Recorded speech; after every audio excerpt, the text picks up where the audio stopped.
Hi, welcome to Rivermead. We're on the River Fowey, about 5 miles from the tide.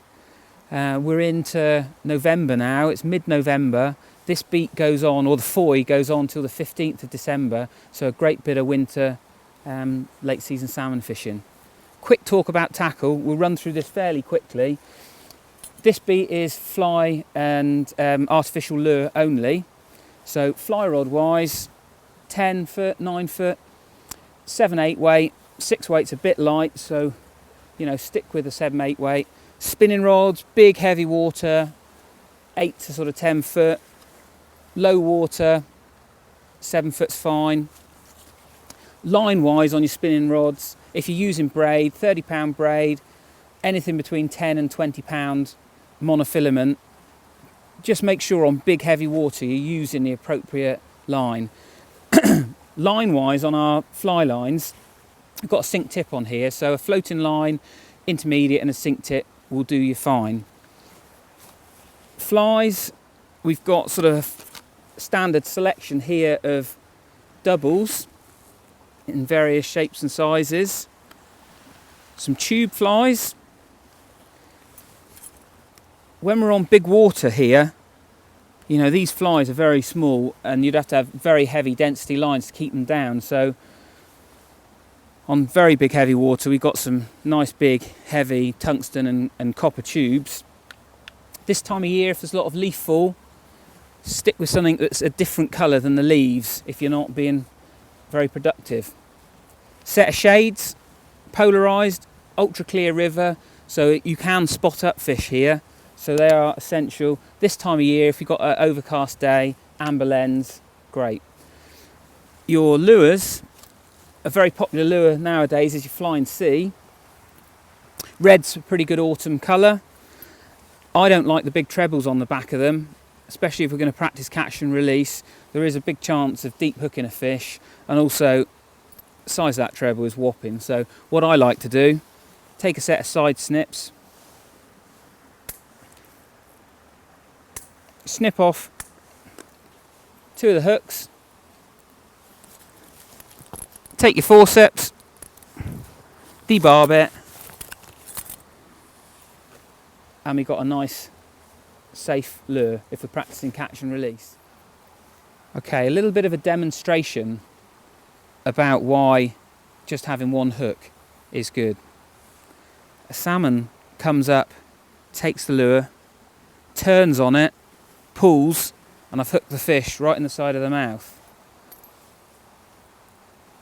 Treble, salmon comes up, turns on it, and it's straight away, you can see the back of its mouth, so it really does work. Give it a go, trust me. Have some faith, you'll still catch fish with one hook on there. Hopefully I haven't missed too much out, but we can talk a little bit more while we're fishing, so let's go and have a look and see what we can do.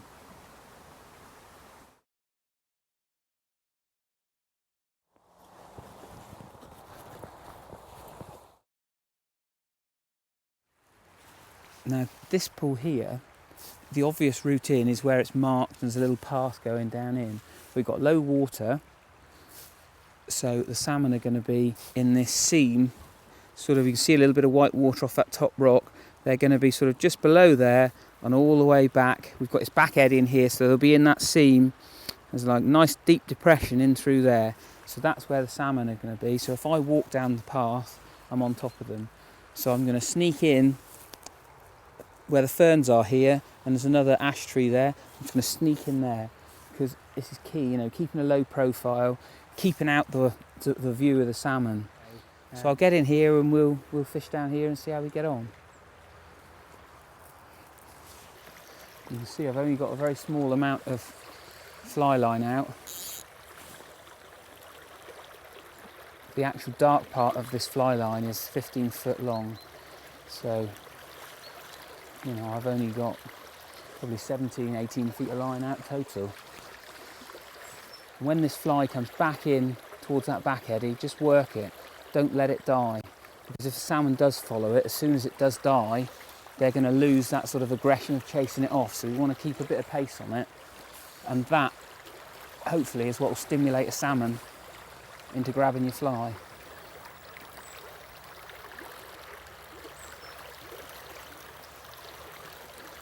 Coming back into that back eddy, retrieve. Now another tip, if I cast from here, the fly line would probably ping into that tree, so just get the fly line, manipulate it a bit in the direction that you're going to pick it up. A few mends, pay a bit of line into it, just to get the fly digging in a bit deeper into the water. Comes out the main current and retrieve.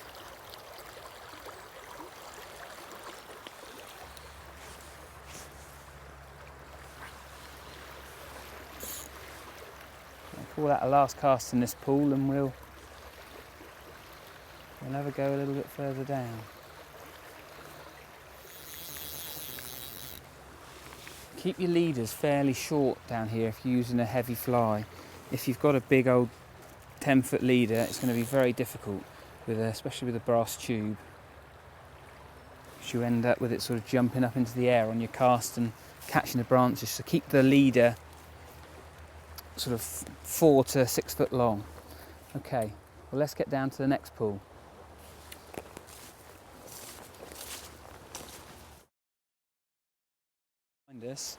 Now this pool here, it doesn't look much of a pool on this height of water.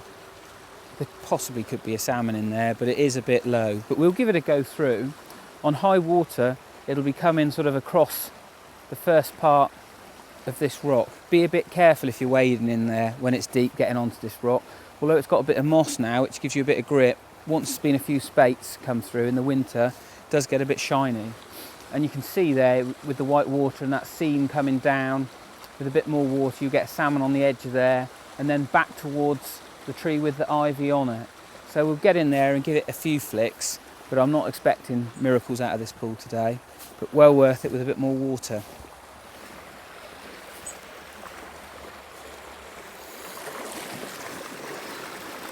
And again, I've only got sort of 10 foot of line out here. It's a bit awkward casting, but the big mistake that people make is going straight into a pool, stripping off a load of line off their reel, and they've just cast over the fish that are in the pool.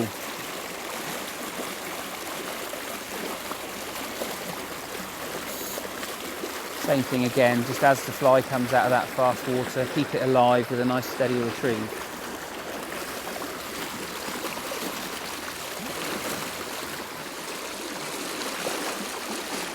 I'm going down through here pretty quickly, where, you know, if you had a bit more favourable water, you take the time going down through. You might put that fly over a fish 20 times before he decides to have a go on it.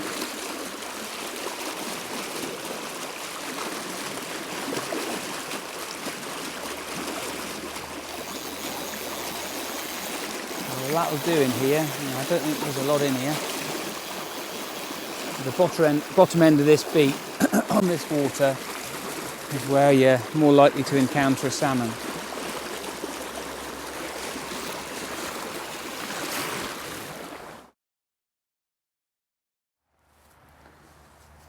Right, so we've come down to the run above the main pool, which is Kingfisher.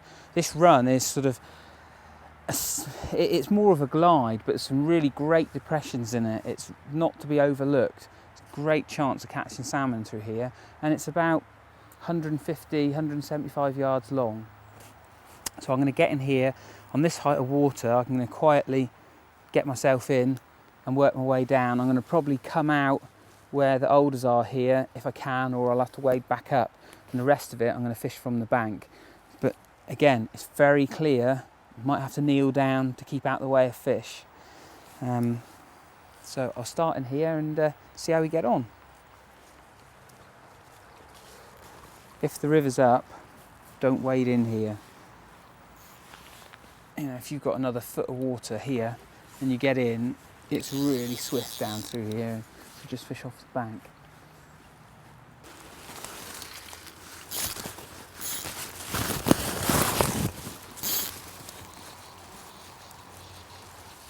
Just break this next bit down into sections because you can't have a big long cast. because of the trees here.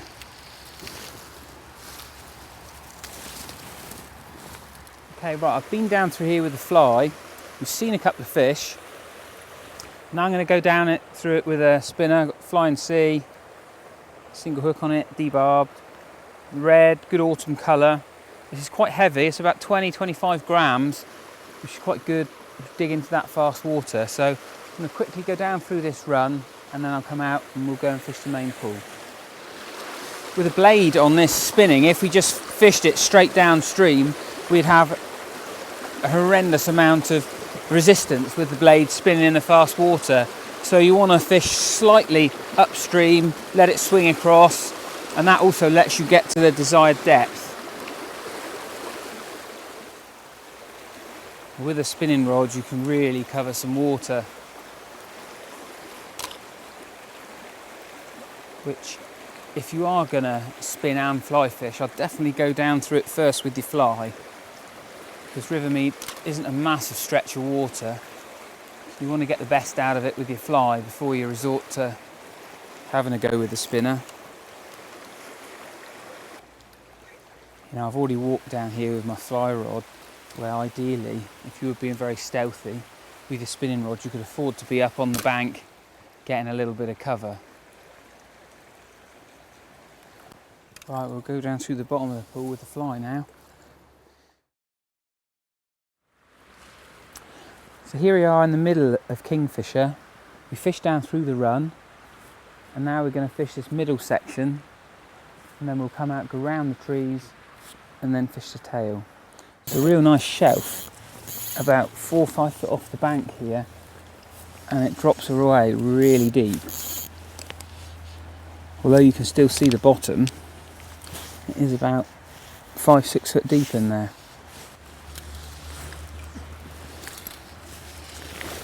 A bit restricted here on our back cast with a stand of trees behind it. It's a little bit tricky to get a bit of distance here.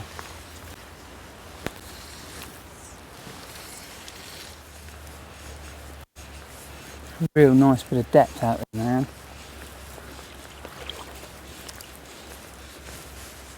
I'm not sure the fly though is getting down quite deep enough. I'll try putting a bit bigger mend into it.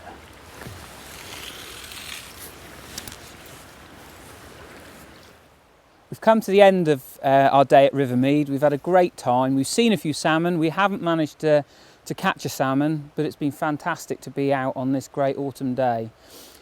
Go on to westcountryangling.com. All the information is up there for Rivermead. We've also got sea trout fishing here in the summer. So get online, get it booked, and come down and have a bit of salmon fishing. It's a fantastic place to fish.